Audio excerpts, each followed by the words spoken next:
जय Shri Ram. You know बहुत धन्यवाद ज्वाइन करने के लिए। भारत मार्ग में हमारा साथ हैं महन जी, नावल किशोर जी महाराज हैं, और हमारा साथ हैं दिल्ली का वीएचपी का मंत्री जी हैं, सुरेंद्र कुमार जी हैं, और प्रदीप भाई हैं हमारा साथ। जुड़ने के लिए धन्यवाद। अब ये पूछना चाहते हैं, हिंदुओं के ऊपर बहुत सारा अत्याचार होता है। आपको तो पता ही है अभी जो राजस्थान में क्या हुआ। यू नो अब पता लगा कि महाराष्ट्र में अभी कुछ घटना निकल के आ चुका है, जो कत्लेआम किया गया था उसका। ऐसा बहुत कुछ है, मगर अपना सुप्रीम कोर्ट भी बोलती है कि इसका पूरा का कारण नुपुर शर्मा है, राइट। और शायद सुप्रीम कोर्ट इतना तक नहीं गए कि औरंगजेब जो किया उसका भी नुपुर शर्मा ही कारण है, वो कुछ अभी तक नहीं बोले सुप्रीम कोर्ट ने। शायद वो भी बोलेंगे। और अब मेरा पूछना ये है, अब हिंदुओं को क्या करना चाहिए? अपने पूरा जो भी सुरक्षा रक्षा का मामला है इसको गवर्नमेंट के ऊपर आउटसोर्स करके बैठ जाना चाहिए कि गवर्नमेंट आएगा, पुलिस आएगा, वैसा बैठ के रहना चाहिए, या कुछ और कदम उठाना चाहिए? और हमारा जो गुरुकुल से, पुराने जमाने में गुरुकुल थे वो तो अभी गए, मगर मतलब अपना गुरुकुल से जो भी लोग आ रहे थे वो खत्म हो गए, मगर उनका जो आ रहा है मदरसा है जहाँ से भी, वो उसका नंबर बढ़ते जा रहा है हर दिन, राइट। तो हमारा साधु संत का रोल क्या है अब? अब कुछ साधु संत का रोल है, और हिंदू संगठनों जो हैं, जैसा मंत्री जी हैं वीएचपी से, उनका क्या रोल है, और आम आदमी औरतों का क्या रोल है, ये जानना चाहेंगे। महाराज जी आप चालू। श्री राम श्री राम। हमारे प्राचीन भारत में जो विद्या थी वो धर्म प्रधान थी। धर्म प्रधान विद्या में गुरुग्रह पढ़न गए रघुराई, अल्पकाल सब विद्या पाई। प्रात काल उठ के रघुनाथा, मात पिता गुरु नावई माथा। मर्यादा पुरुषोत्तम भगवान श्री राम गुरुकुल में विद्या अध्ययन करने गए भगवान वशिष्ठ के यहाँ। आकर के माता को पिता को प्रणाम करते हैं, और गुरुकुल की पढ़ाई में ये बताया गया कि सनातन परंपरा में रचा पचा व्यक्ति या जन्म लिया हुआ व्यक्ति अपने भाई पर शस्त्र नहीं उठाता। हाँ, परंतु जब हमारी शील भंग किया जाता है, माँ जानकी का अपहरण हुआ, वही भगवान श्री राम जो अपने भाई भरत के लिए उठे राम सुन प्रेम अधीरा, तो निसंग धन चीरा, अपने धनुष्वाण को अलग फेंक देते क्योंकि भाई मिलने आया, गले लगाते हैं। और भाई भरत को कहते सत्ता आप संभालो। भरत कहते नहीं नहीं, आप मेरे बड़े, आप संभालो। हमारे पूर्व कोई सत्ता के लिए नहीं लड़े, पर सत्य के लिए लड़े। परंतु वही भगवान श्री राम जब जानकी का हरण हो गया, तो इतना पदवान, धनवान, बलवान रावण गिरवासी वनवासियों को सबको मिलाकर के, जो जातियों में क्षेत्र में बटे हुए थे, पूरे हिंदू समाज को एकजुट किया, और रावण जैसा धर्मद्रोही से विजय प्राप्त की। मैं समग्र हिंदू समाज से प्रार्थना करता हूं कि आज कहीं न कहीं जो विद्या है वो अर्थ प्रदान हो गई है। विद्या धर्म प्रधान होना चाहिए। हमारे बच्चे बच्चियां कहाँ जा रहे हैं, कहाँ पढ़ रहे हैं, कैसे लोगों के साथ बैठ रहे हैं, इसकी चिंता हम सबको माँ बाप होने के नाते करना चाहिए। एक तरफ मदरसे हैं, मदरसों में प्रारंभ से लेकर के अंतिम तक पढ़ाया जाता है। तो लोग इस्लाम को नहीं मानते, जो काफिर हैं, उन्हें जीने का अधिकार नहीं, उनका कत्ल करो, उनको समाप्त करो, उसका परिणाम दिखाई दे रहा है। चाहे उदयपुर हो, चाहे महाराष्ट्र हो, पूरे देश में दिखाई दे रहा है किस प्रकार से हिंदुओं को डराया धमकाया जा रहा है। इस्लाम का जो कट्टरवाद बढ़ रहा है, हिंदू समाज को आज आवश्यकता है जातिवाद, क्षेत्रवाद, व्यक्तिवाद को छोड़ करके राष्ट्रवाद के एक साथ सामूहिक में आना होगा। और हमें अपने बच्चों को बताना पड़ेगा ये देश हमारा है, हमें अपनी संस्कृति की परंपराओं का संरक्षण संवर्धन हमें करना है। पुलिस कोई आएगा, प्रशासन आएगा, तब तक हमारा कुछ बचेगा नहीं। इसलिए शास्त्र में बजाते, शस्त्र में बजाते, हमें अपनी आने वाली पीढ़ी को, वर्तमान पीढ़ी को शास्त्र और शस्त्र दोनों का पठन पाठन कराना होगा। महाभारत के युद्ध में भगवान श्री कृष्ण ने अर्जुन को अर्जुन, ये सामने श्वेत वस्त्र में जो खड़े हैं वो केवल पितामह भीष्म नहीं है, भीष्म पितामह हैं, उनके प्रति आदर करो, परंतु अपने वचनों के कारण या किन्हीं कारणों से, अपने संकल्प के कारण पितामह भीष्म आज जहां खड़े हैं वो धर्म नहीं है, धृतराष्ट्र के पास धर्म नहीं है। और अर्जुन को कहा ये युद्ध केवल तुम्हारे लिए नहीं है, ये युद्ध धर्म के लिए है, ये युद्ध परंपराओं के लिए है। इसलिए मैं निवेदन कर रहा हूं कि हमारा जीवन, हमारा भविष्य सुखद हो, परिवार के साथ बैठिए, अपने बच्चों को संस्कृति के बारे में, धर्म के बारे में, राष्ट्र के बारे में बताइए कि हमारे जीवन का लक्ष्य क्या है, नहीं तो मुश्किल हो जाएगा। सुरेंद्र जी, महाराज जी बोल रहे हैं कि धर्म का रास्ते में, गुरुकुल का रास्ते में जाना है, मगर हमारा पास गुरुकुल नया गुरुकुल है इतना, कोई उसके लिए समर्थन नहीं है गवर्नमेंट से। जितना मदरसा को समर्थन मिलता है, आज किसी को गुरुकुल चालू करना है, गुरुकुल में सिखाना है, तो वो तो आसान कार्य तो नहीं है, राइट? तो हम क्या करें? और गुरुकुल में भी सिर्फ वेद पाठशाला होता है।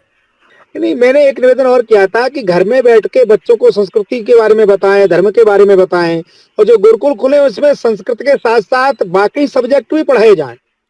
या मगर गुरुकुल को तो खोलने ही नहीं देते हैं ना, फिर क्या करेंगे आप? मदरसा खोलना आसान है आज। समाज के सहयोग से खुले, कोई जरूर नहीं सब प्रशासन ही करेगा, समाज सक्षम है, कर सकते हैं। बड़े बड़े मंदिर हैं, उनमें कोचिंग सेंटर चल सकते हैं। अरे स्वामी जी, मुझे क्षमा कीजिए बोलने के लिए, मंदिर किधर है हमारा पास?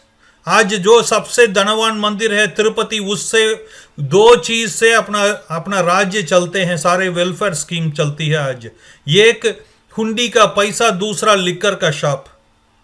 ये आदमी जाके शराब पीता है, वो बदले में बोल के औरत जाके हुंडी में पैसा लगाती है, दोनों जाती है गवर्नमेंट को। हमारा पास किधर आती है? नहीं, जिस प्रकार से मुसलमानों का वक्फ बोर्ड है, ऐसे ही मैं चाहूंगा, भारत सरकार से निवेदन करूंगा कि सनातन का कोई बोर्ड बने, सभी मंदिर उसके अंडर में हो, व्यवस्था की जाए, प्रबंधन। अब 7 साल हो गया, हम कितना देर वेट करेंगे महाराज जी? नहीं, वेट करेंगे, पर योजना तो बने, संगठन से मिलकर के योजना बनाएंगे तो सरकार उसमें सपोर्ट करेगी। केवल सरकार पर निर्भर रहेंगे तो मुश्किल होगा। सुरेंद्र भाई, आप क्या बोलेंगे? नहीं, दिलीपन भाई, मेरा कहना क्या है कि विश्व में अनेक देश हैं जिनमें अलग अलग शासन की पद्धतियां हैं। वर्तमान के भारत ने लोकतांत्रिक पद्धति को स्वीकार किया है और उसके हिसाब से शासन वर्तमान में भारत में चल रहा है। और लोकतांत्रिक पद्धति में एक संविधान का निर्माण किया बाबा साहब भीमराव अंबेडकर जी ने, और उस संविधान के हिसाब से हमारा देश चलता है। समस्या क्या आ रही है कि ये जो इस्लाम का क्रूर चेहरा है, जो पूरे विश्व में पिछले 1400 साल से अलग अलग स्थानों पर अलग अलग रूप में दुनिया को दिखाई पड़ता है, कुछ लोग उस चेहरे को यहाँ दिखा करके संविधान को रिजेक्ट करके और शरीयत इस देश के अंदर लागू करना चाहते हैं, और वो भी भीड़ के दबाव बना के करना चाहते हैं। तो विश्व हिंदू परिषद का इसमें स्टैंड ये है कि हम ऐसे सभी जो प्रयत्न हैं संविधान को रिजेक्ट करके शरीयत के कानून को लाने के, उनकी हम कड़ी निंदा करते हैं, उनको हम रिजेक्ट करते हैं, और ये घोषणा करते हैं कि ये देश बाबा साहब के संविधान से ही चलेगा, और उसके संवैधानिक जितने भी प्रकार के विकल्प हो सकते हैं, इन शक्तियों के साथ संघर्ष करके इन पर विजय प्राप्त करने के, उन सभी विकल्पों में हम सहयोग करेंगे। उसी में से एक विकल्प यह है कि भारत का शासन ऐसे लोगों के हाथ में रहे जो इनका डट करके विरोध करें। तो ये हम सबका सौभाग्य है कि श्री राम जन्मभूमि आंदोलन ने भारत के शासन में एक बड़ा परिवर्तन लेकर के आए हैं। अब ये जो पराजित मानसिकता के लोग हैं, जो गत पिछले लगभग 15-20 सालों से मैं मानता हूं कि लगातार पराजित होते आ रहे हैं, तो ये कुछ ज्यादा आक्रामक होकर के और अपना क्रूर चेहरा यहाँ दिखा रहे हैं, तो उस पर भी अपना समाज निश्चित रूप से विजय प्राप्त करेगा। तो मेरा मानना यह है दिलीपन जी कि एक लोकतांत्रिक प्रक्रिया के अंतर्गत, एक संवैधानिक प्रक्रिया के अंतर्गत जितने भी प्रकार के विकल्प हो सकते हैं, उनमें एक सबसे बड़ा विकल्प है समाज का जागरण करना, समाज को के साथ संवाद करना, समाज को सक्रिय करना और समाज को उसके हित समझा करके अपने हित के अनुसार समाज आचरण करे वैसा प्रशिक्षित करना। और ये सब कार्य विश्व हिंदू परिषद कर रहा है। मगर जब भी मैं कोई हिंदू एक्टिविस्ट से बात करता हूँ, जो राइट विंगर बोलते हैं, हिंदू राइट विंगर बोलते हैं, उनसे बात करता हूँ, वो बोलते हैं विश्व हिंदू परिषद और आरएसएस आज का जमाने में आउटडेटेड हो गया है। वो उनको बाहर आके बात नहीं करते हैं, कुछ काम नहीं करते हैं। मैं तो पहला आदमी नहीं हूं आपको बोलने वाला, राइट? मैं तो सवाल पूछता हूँ, राइट? आप तो सुने ही होंगे, आप रास्ते में हैं, आपको सुने ही होंगे। अब दो प्रकार के और मोदी जी आज भी बोल चुके हैं कि रिलीजियस बेस में कोटा लेके आना है, ये है वैसा भी। दिलीपन जी, इस देश में दो प्रकार की हिंदू संगठन के नाते से शक्ति कार्य करती हैं। एक जिनके अंदर लगातार काम कर रही हैं और कंसिस्टेंसी के साथ काम कर रही हैं, उनका अपना एक स्वभाव, कार्यशैली और तरीका है जो आरएसएस का और विश्व हिंदू परिषद का है। बीच बीच में कुछ लोग जो हमारी इस कार्यशैली से सहमत नहीं है और जो जरा थोड़ा मतलब जल्दी कार्यवाही चाहते हैं या थोड़ा उग्र कार्यवाही चाहते हैं, तो वो अपने भी संगठन बना करके वो सब काम करने की कोशिश करते रहते हैं। और हम सब उसको देख ही रहे हैं कि गत लगभग 90 सालों से कितने संगठन आ रहे हैं, जा रहे हैं, और मैं उन सबके कार्य को भी साधुवाद ही देता हूं, प्रणाम ही करता हूं। लेकिन ये जो विश्व हिंदू परिषद की और संघ की कार्यशैली है, इसने अपने आप को प्रमाणित किया है। और मैं एक उदाहरण देकर के केवल अपनी बात रखूंगा कि महाभारत का युद्ध भगवान कृष्ण चाहते तो अकेले ही लड़ सकते थे, पांडवों को ले जाकर के वहां लड़वाने की जरूरत नहीं थी। लेकिन भगवान कृष्ण ने कहा ये जो जिसका युद्ध है उसी को लड़ना पड़ेगा। तो आरएसएस और विश्व हिंदू परिषद का भी यही मत है कि समाज का युद्ध समाज को ही लड़ना पड़ेगा। हम कोई भी किसी भी प्रकार की एक्सट्रीमिस्ट तैयार नहीं करते, आरएसएस या विश्व हिंदू परिषद, जैसा हम पर आरोप लगता रहता है, जबकि हम करते नहीं ऐसा कुछ भी। अगर हम वो करें तो शायद लोगों को ज्यादा सांत्वना मिल जाए। हम केवल समाज का जागरण करते हैं और समाज को समर्थ और सशक्त करते हैं। यही हमारी विचारधारा है, यही हमारी कार्यप्रणाली है। इस पर सहमति असहमति हो सकती है, वो कोई गलत नहीं है। और कल मेरा बात हो रहा था यति जी से, वो बोलते हैं कि इस मामले में जब बात हो रहा था, वो बोलते हैं कि वीएचपी हो, आरएसएस हो, वो तो करते हैं गवर्नमेंट का जो चाहिए वैसा। हम वो आगे सड़क में आके काम करने वाला काम बंद कर दिया आजकल। हमें आश्वासन देते हैं होगा बोल के, मगर होता नहीं है कुछ भी। देखिए, मैंने पहले भी इस बारे में कई सारे प्लेटफॉर्म पर निवेदन किया है कि यह देश लोकतांत्रिक प्रक्रिया से चलता है, बाबा साहब के संविधान से चलता है। हो सकता है कुछ लोग संविधान के इतर भी कुछ प्रकार से काम करना चाहते हों, लेकिन संघ और संघ के अनुषंगिक संगठन संविधान के अंतर्गत जितने भी विकल्प हो सकते हैं, उन्हीं सब विकल्पों को एक्सरसाइज करके काम करते हैं, उसके इतर काम नहीं करते। ठीक है, इस कार्य प्रणाली से सहमत असहमत दोनों प्रकार के लोग हो सकते हैं, उसमें कोई गलत नहीं है। बिल्कुल बिल्कुल। आप क्या बोलेंगे प्रदीप भाई? जय श्री राम। इस विषय पे ये बोलना चाहूंगा, जय श्री राम। मैं इस विषय पे ये बोलना चाहूंगा, संघ अपना काम कर रहा है, विश्व हिंदू परिषद अपना काम कर रहा है। समझने वाली बात है, इतनी बड़ी एक घटना हुई है और वो पब्लिक में आई के पॉइंट समझिएगा आप मेरी बात का। उदयपुर की जो घटना आई है, क्या ये इकलौती घटना है? ये सिर्फ इस समय पूरी दुनिया में इसलिए फैल रही है कि इसका वीडियो बनाया गया है, लेकिन ऐसी ही घटनाएं हर हफ्ते 10 दिन में अलग अलग स्टेट में हो रही हैं। अब ये देखिए, राजस्थान की घटना, अगर इसके वीडियो नहीं बने होते तो ये लूटपाट की घटना साबित करके निपटा दिया गया होता। अब ये बात मैं क्यों कह रहा हूं? अमरावती में 21 जून को एक केमिस्ट शॉप का मालिक था, उसके दोस्त ने, उसका डॉक्टर दोस्त है, ठीक है लेकिन वो दूसरे प्रदीप मजहबी भाई, है। ये सब पॉइंट हमें समझिए, सबको पता है। वहां छुपा दिया गया। हाँ, अब इसका सोल्यूशन क्या है? आप क्या सलूशन करना इसका चाहते सबसे हैं? अच्छा ये है, हिंदू इस समय गुस्से में है। बात मेरी समझिएगा, सरकार का कहीं कोई सहयोग नहीं है। मैं एक बात केंद्र सरकार तक कहना चाहता हूं, मोदी जी तक कहना चाहता हूं कि क्या मोदी जी को ऐसे मामलों में जहां हिंदू जो सबसे बड़ा समुदाय है हमारा देश का, क्या कन्हैया कुमार जैसों के यहां मोदी जी नहीं जा सकते थे? चलो नहीं जा सकते थे, मान लिया, क्या उसके पक्ष में एक ट्वीट नहीं कर सकते थे? मेरी बात को समझिए। मूसेवाला जो खालिस्तानी विचारधारा का व्यक्ति था पंजाब का, उसके लिए जो अभी हैदराबाद में भाजपा संगठन का प्रोग्राम हो रहा है, उसमें उसे श्रद्धांजलि दी गई, तो कन्हैया कुमार को भी दे दी। मेरी बात समझिए, मैं इस चीज पर ना रहा हूं, जब मैं भाजपा का कट्टर कार्यकर्ता हूं, मेरे पूरे खानदान, दादा, मेरे मामा परिवार तक, मैं भाजपा प्रत्याशियों के लिए धक्के खाता हूं हर चुनाव में, छोटे से लेकर बड़े चुनाव में। लेकिन इस बात पे मेरे दिल में चोट लगी है, मोदी जी को ट्वीट करके सांत्वना नहीं देनी चाहिए समाज को।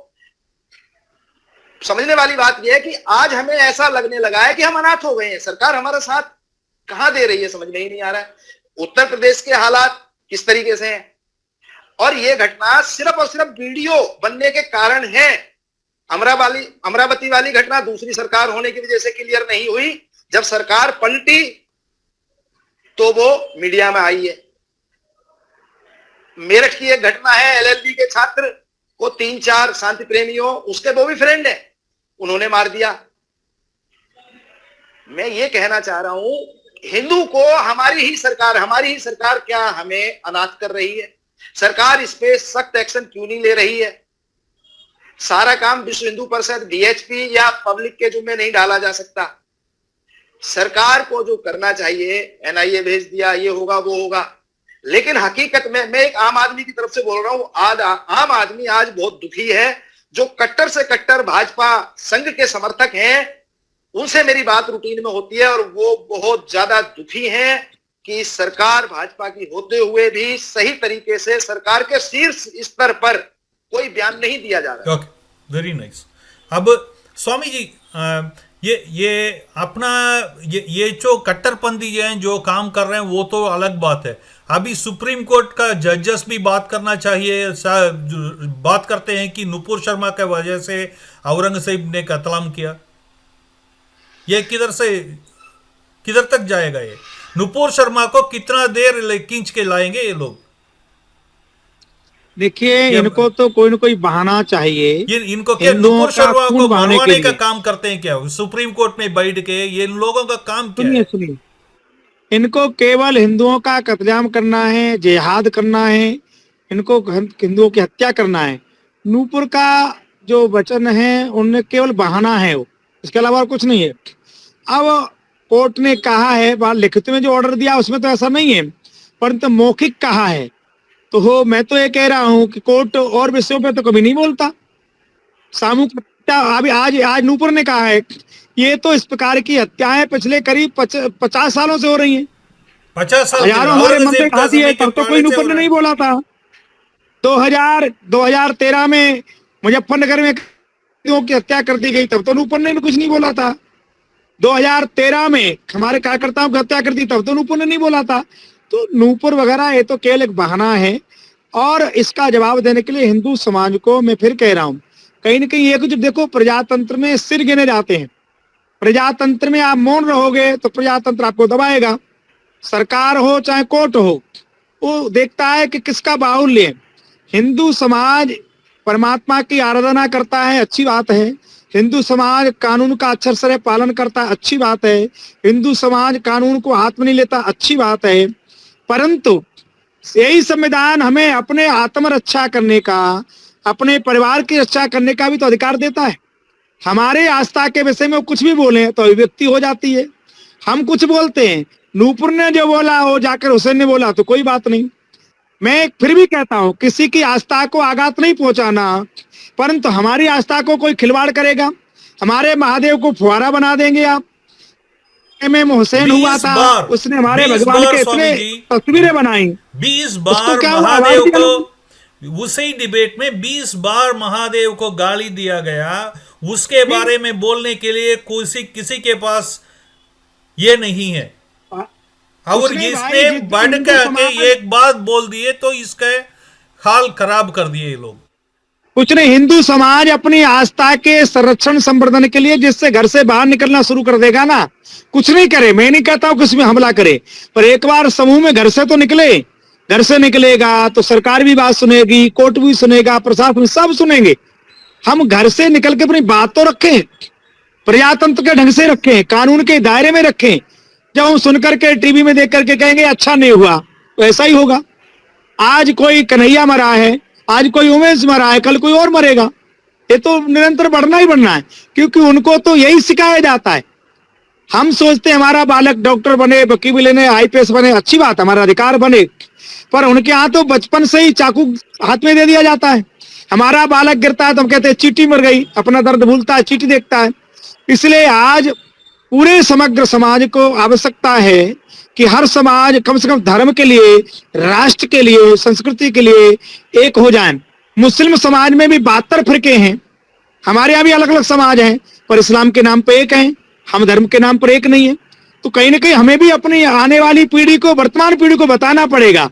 हमारे यहाँ का धर्मो रक्षित रक्षता, धर्म की रक्षा करेगा, धर्म उसकी रक्षा करेगा। अहिंसा जरूरी है, पर शास्त्र कहता है धर्म रक्षा के लिए, राष्ट्र रक्षा के लिए हिंसा करना पड़े वो भी जरूरी है। भगवान कृष्ण ने कहा पितामह भीष्म को, अर्जुन प्रणाम करो तो बाण के द्वारा प्रणाम करो। जिन भीष्म पितामह ने गोद में खिलाया था अर्जुन को, उन्हीं भीष्म पितामह को बाण पे सुलाना पड़ा। वो केवल अर्जुन के लिए नहीं, पांडवों के लिए, धर्म के लिए, राष्ट्र के लिए था। पुणे समाज को जागृत होकर के एक होना पड़ेगा। कोई सरकार, कोई संगठन, कोई समूह हमारे हर घर पर एक पुलिस वाला नहीं बिठा सकता। हमें आत्मरक्षा और आत्म स्वाभिमान के साथ जीना पड़ेगा, समाज को प्रेरणा देना पड़ेगी, बहुत आवश्यक है। नहीं तो ये तांडव बढ़ेगा, ये कट्टरवाद बढ़ेगा, लोग घर तक आएंगे, हमारी बहन बेटी सुरक्षित नहीं रहेगी। इसी कट्टरवाद के कारण देश का बंटवारा हुआ ना, पुनः हो सकता है। इसलिए समाज को, हिंदू समाज को जागृत होना पड़ेगा। बिल्कुल सुरेंद्र भाई, मेरा यह मानना है कि हमारा संगठन और साधु लोग, संगठन जो हैं, हमारा ये काम तो हम अभी कर सकते हैं कि ज़्यादा से ज़्यादा लोग अग्निपथ प्रोग्राम में एनरोल हो जाएं।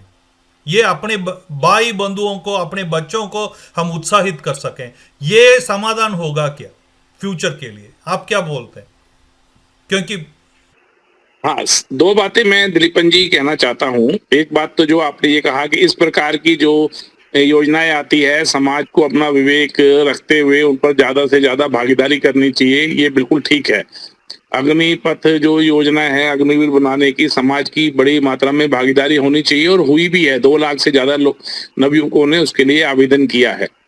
एक दूसरी बात जो दिलीपन जी मैं आपसे कहना चाहता हूं, जो आप ही कर सकते हैं या आप जैसे लोग ही कर सकते हैं, क्योंकि आप एक अच्छा चैनल चला रहे हैं जिसके माध्यम से आप लगातार जागरण करने की कोशिश कर रहे हैं। हिंदू समाज को लोकतांत्रिक प्रक्रिया के अंतर्गत कैसा राजनीतिक व्यवहार करना, ये सीखने की नितांत आवश्यकता है। मेरा कहने का तात्पर्य यह है कि देश में लोकतंत्र है तो किसी भी एक दल का शासन नहीं हो सकता, वो चाहे भाजपा ही क्यों, और वो अच्छा भी नहीं है देश के लिए, इसलिए किसी एक दल का शासन होना ही नहीं चाहिए। लेकिन हिंदू समाज जब उसका वोट मांगने के लिए कोई भी राजनीतिक दल आता है तो उसके प्रतिनिधि से ये बात तो कर सकता है कि आपका हिंदू पर एजेंडा क्या है वो पहले हमको बताओ, आपका करप्शन पर एजेंडा क्या है हम सुनेंगे, आपका डेवलपमेंट पर एजेंडा क्या है हम सुनेंगे, लेकिन हमको जो सबसे जरूरी बात है, आप हिंदू के बारे में कहाँ स्टैंड करते हो, वो एजेंडा क्या है वो जरा हमको बताओ। केवल इतना भी करने से इस देश का राजनीतिक वातावरण बदलेगा, सामाजिक वातावरण बदलेगा और इन जिहादियों पर लगाम लगेगी। मैं कभी भी इस बात के समर्थन में नहीं हूं कि लोकतांत्रिक प्रक्रिया में केवल भाजपा का ही शासन रहे, बाकी सारे दल नेस्तो नाबूद हो जाए, मैं नहीं मानता इस बात को। लेकिन इन सब दलों को ये एजुकेट करना हिंदू समाज का काम है कि अगर वो हिंदू एजेंडे से अलग हट करके काम करेंगे तो हिंदू उनको वोट नहीं देगा, फिर चाहे उसको अंतिम विकल्प के रूप में भ्रष्ट होते हुए भी भाजपा को ही वोट देना पड़े। अकर्मण्य होते हुए भी भाजपा को वोट देना पड़े, लेकिन हिंदू समाज के लिए प्राथमिकता हिंदू एजेंडा है। ये हिंदू वोटर को हर राजनीतिक दल को बताना चाहिए, बताना पड़ेगा। इसका समाधान यही है दिलीपन जी, और आप इस काम को करेंगे तो ये मेरी आपसे रिक्वेस्ट है कि इस चर्चा को आप थोड़ा आगे बढ़ाएं। बिल्कुल, एब्सोल्युटली। प्रदीप भाई, आपका लास्ट वर्ड। जी बोलिए। आप इसके बारे में कुछ बोलना चाहते हैं? आपका लास्ट वर्ड इस समस्या में, या दूसरा सब्जेक्ट चले जाएं? देखिए साहब, इस तरीके की जो भी स्कीम लाई गई है बहुत ज्यादा अच्छी है और बहुत लेट हो गई है। पिछली सरकारें तो लाई नहीं, और मोदी जी भी अगर इसको पहले ही ले आते हैं तो आज हमारे पास कई लाख की संख्या में ऐसे देशभक्त सिपाही होते जो वहां से 4 साल की अपनी जॉब करके आके समाज में एक मजबूती के साथ खड़े होते और हमारे मतलब हमारी सपोर्ट होते और ट्रेंड होते, अनुशासन क्रिया के तहत एकदम मजबूत होते, और वो बहुत अच्छी जगह जाते, हमारे समाज की तरक्की होती। मैं इस चीज के लिए बिल्कुल फेवर में हूं और ऐसे काम ही करने चाहिए। मैं यही कहना चाहूंगा, कंटिन्यू ऐसी ही स्कीमें और भी लाई जाएं। हमारा लोग भी जाके, ज्यादा से ज्यादा लोग जाके उधर एनरोल भी करना चाहिए ना। हमारा अगला वीडियो आता है।